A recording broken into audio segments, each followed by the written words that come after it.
visto que Fujimori acabó con la hiperinflación, con el Fujichoc. Disolvió el Congreso, ahora tiene un Congreso favorable a él. Ahora veamos qué hace con la subversión, el terrorismo, el otro problema grave que tenía el Perú y que se tenía que resolver. Mira, Fujimori va a aplicar políticas antiterroristas, como por ejemplo 1.000.000 de soles para el que dé información sobre Abimael Guzmán Reynoso, ¿no? La ley de arrepentimiento. Arrepiéntete, terrorista, arrepiéntete. El Estado te va a perdonar, pero si es que das información. Bueno, hasta el momento, la política de lucha contra el terrorismo era enfrentar al terror con más terror. Las cárceles se habían llenado de gente. Cualquier persona que tenía un libro de izquierda, cualquier persona que era de Ayacucho o era sanmarquino, izquierdista, terruco, y eran metidos. ¿Ves? Muchos inocentes eran torturados, pero al final no eran senderistas. Vamos a ver cómo se logra la derrota de Sendero Luminoso. Primero, miren, terrorismo de Sendero Luminoso, coches bomba, apagones, voladuras de torres de alta tensión, asesinatos selectivos, paros armados, horror. Un atentado terrible de Sendero Luminoso para la población civil. Bueno, ellos dijeron que fue un error, dijeron que el coche bomba no lo querían dejar allí, solo que el carro se malogró, y como se malogró el carro en la calle Tarata, mira, en Tarata, ahí va a explotar. Atentado en Tarata, Miraflores.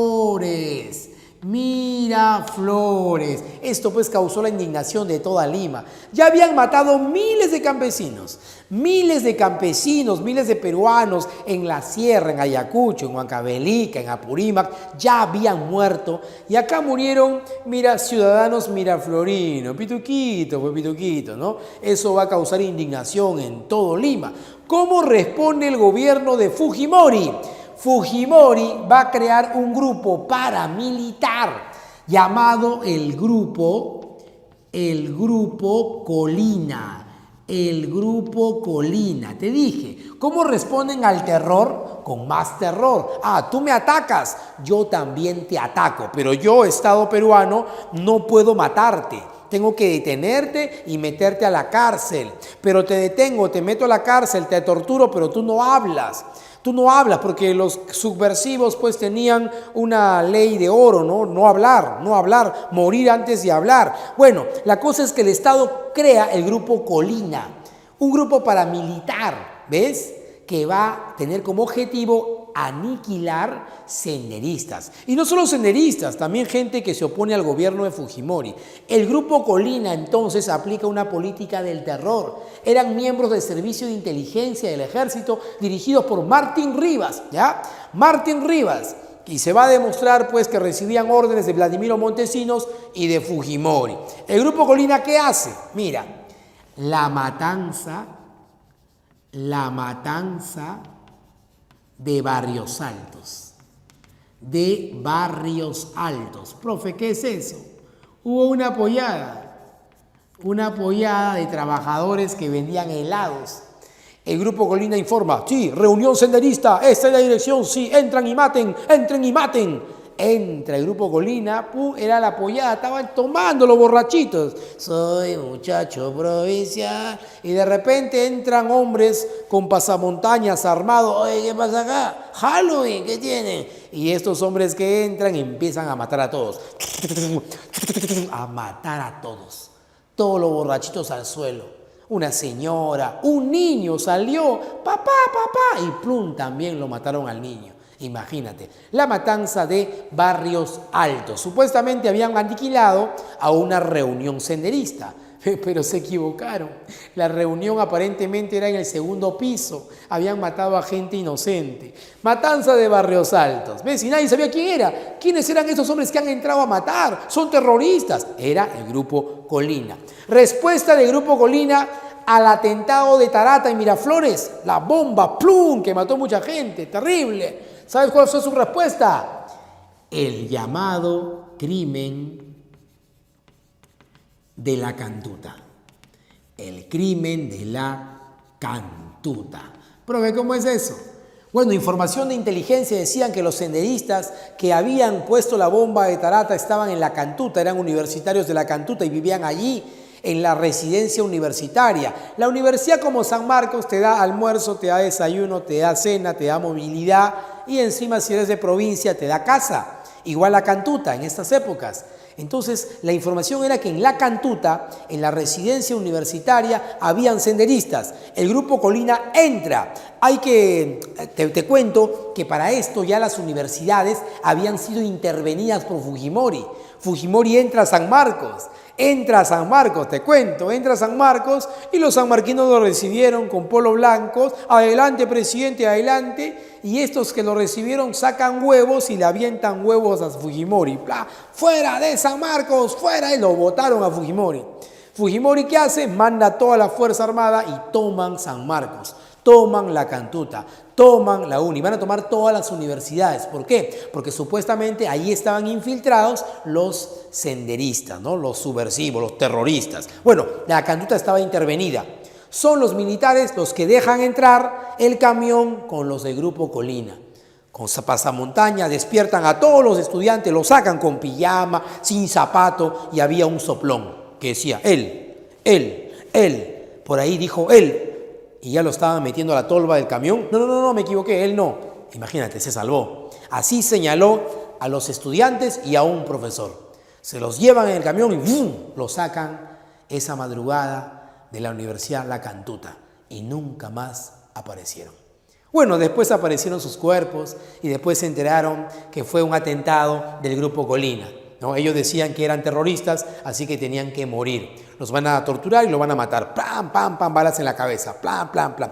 Bueno, luego un juzgado pues va a enjuiciar al Grupo Colina, los van a declarar culpables y van a decir que los estudiantes no podían ser llamados senderistas porque no se ha probado que lo fueran o no. Y si lo fueron, y si eran realmente terroristas, si eran de Sendero Luminoso, el Estado, ya te dije, no puede descender a comportarse de la misma forma que los senderistas se comportaban. El Estado no puede aplicar un terrorismo, ¿ves? El terrorismo que lo aplique Sendero Luminoso. Lamentablemente el Estado, en los gobiernos de el señor Belaúnde, de Alan García Pérez y de Fujimori, aplicaba el llamado terrorismo de Estado. Bueno, esto no acababa con Sendero Luminoso. No, por el contrario, lo fortalecía. Sendero se hacía más fuerte. Profe, ¿y cómo se acaba con Sendero Luminoso? Las balas, el terror, no hacían nada. ¿Sabes cómo se acabó? Con esto, con inteligencia. ¿Y quiénes lo hicieron? La policía. Se había creado, mira, vamos a poner acá la llamada captura del siglo. La captura del siglo. Se creó la DINCOTE. La DINCOTE, Dirección Nacional contra el Terrorismo. Y dentro de la DINCOTE se va a crear el GEIN. ¿Ya? El GEIN, Grupo Especial de Inteligencia Nacional, un grupo especial que va a decir no hay que capturar, no hay que torturar. ¿Para qué? Eso no trae resultados. Hay que observar y hay que seguir. Hay que aplicar la inteligencia, hay que espiar. Encontramos a un terrorista, comprobado que él es de Sendero Luminoso, pues hay que seguirlo. Y siguiéndolo nos va a llevar a otro. Y este otro nos va a llevar a otro, aplicando ese seguimiento. Mira, este grupo dirigido por Benedicto Jiménez.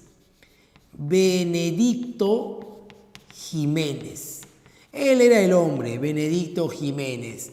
También aquí estaba el señor Miyachiro. Miyachiro también era parte del GEIN. Benedicto Jiménez, mira, va a aplicar esta idea de continuar, seguir hasta llegar a una casa.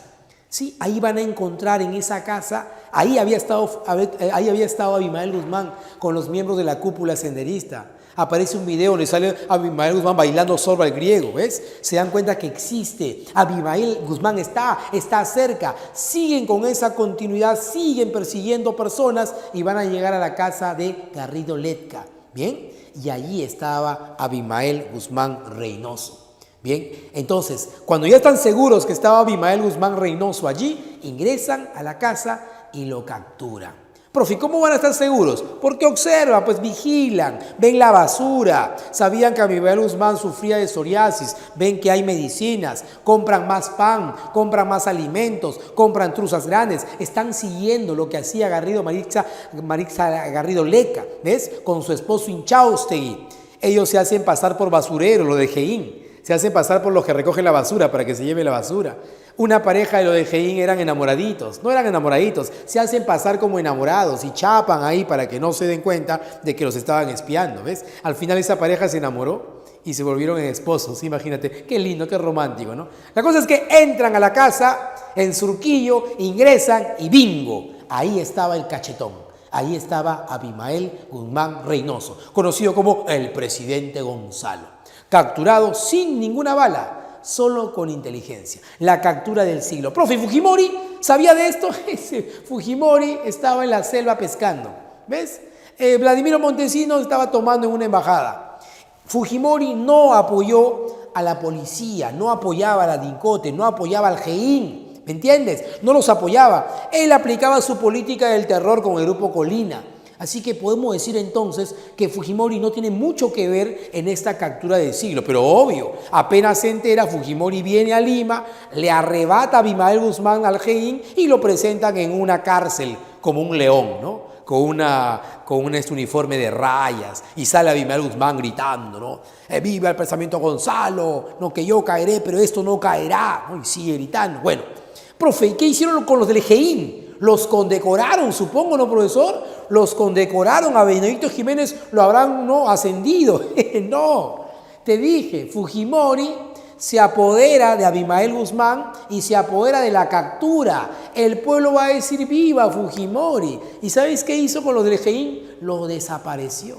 Los desapareció. Solo fueron condecorados estos señores, estos verdaderos hombres que capturaron a Abimael Guzmán cuando Fujimori salió del poder. Allí recién se los va a condecorar. Los mandaron al sótano, a puestos donde no podían ascender. ¿Ves? La idea es que ellos no hablen, pues, que no digan que Fujimori no los apoyó. ¿Te das cuenta? Esa es la prueba, ¿qué te digo? Esa es la prueba para decirte que Fujimori no tenía mucho que ver en esta captura del siglo de Abimael Guzmán Reynoso. Se captura a Abimael, a toda la cúpula, a todos los líderes de Sendero Luminoso y se queda sin cabeza. Y así entonces comienza el final de Sendero Luminoso. Luego se va a capturar también a Víctor Polay Campos, líder del MRTA. Podemos decir, en conclusión, que en el gobierno de Fujimori se acabó con este conflicto armado interno. Eso sí es correcto. Bien, privatización. Ahora sí, ya acabamos con la hiperinflación, ya se capturó a Abimael Guzmán, se acabó con el terrorismo. Ahora sí, las políticas neoliberales. ¿Qué decían las políticas neoliberales? Exporta materias primas, importa productos industriales. Por favor, pues, no eres un país industrial, ¿ya? Privatiza las empresas, privatización de las empresas. Y para privatizar las empresas, mira, vamos a tener que llamar a compradores. Vengan, compren las empresas. ¿Quién querrá invertir en el Perú?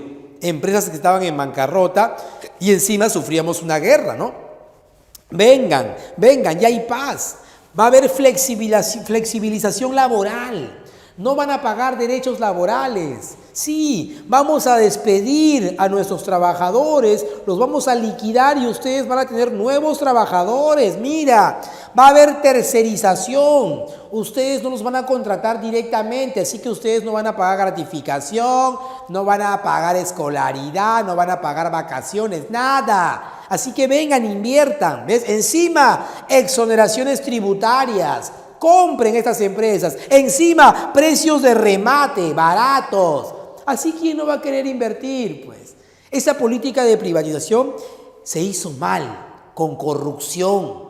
¿Ves? Corrupción. Ven, invierte ya. ¿Cuánto me das? Ya, chapa, ya, listo. Tú vas a tener, tener a esta empresa, ¿me entienden? Tú sabes que una empresa se puede vender con licitación. A quien ofrece más dinero se le vende. Pero acá no pasa eso, aquí hay corrupción. No solo en el gobierno de Fujimori, en el de Toledo, en el de Ollanta, en el de Alan García, ya vimos, ¿no? Cómo se hacían los acuerdos con Odebrecht. Yo te doy un billete y a mí dame esa concesión, ¿ves? Yo te doy un billete y véndeme la empresa. Un montón de plata se perdió bajo este proceso de privatización. Ejemplo, la compañía peruana de teléfonos se vendió a la Telefónica de España, ¿ves? Flexibilización laboral, se expulsó a todos los trabajadores, se le pagó obviamente. También Electroperú, Electrolima, apareció Luz del Sur, Edelnor, ¿te das cuenta? Así sea esta política de privatización que vino acompañada de corrupción. Bueno, Fujimori está acabando su gobierno. Mira, acabó con la hiperinflación, mira, se capturó a Abimael Guzmán, se estabilizó la economía, qué bonito el chino, pero controla todos los órganos de gobierno, controla el Congreso, controla el Poder Judicial, ya se estaba viendo un gobierno dictatorial en alianza con Vladimiro Montesinos. Al finalizar su gobierno, guerra con Ecuador. Guerra contra Ecuador. Otra vez todos unidos por esta guerra, el conflicto, el Cenepa, por una zona de la cordillera del Cóndor llamada Tihuinza. Ecuador y Perú empiezan a pelear esta guerra absurda, ¿no? Gastan plata, hay corrupción también en la compra de armas, muere gente inocente por las puras. Bien, se convoca a elecciones. Ay, Fujimori era el héroe, pues el héroe nacional. ¿Sabes a quién se enfrenta? Javier Pérez de Cuéllar, secretario general de la ONU, un gran diplomático, político diplomático peruano, ¿no? Imagínate ese candidato, era un candidato pues especial, pero Fujimori le gana en primera vuelta. En primera vuelta Fujimori arrasa con todo. ¿Ves? Era el héroe, pues, era el héroe en este primer gobierno. Entra su segundo gobierno. Veamos qué pasa en el segundo gobierno de Fujimori.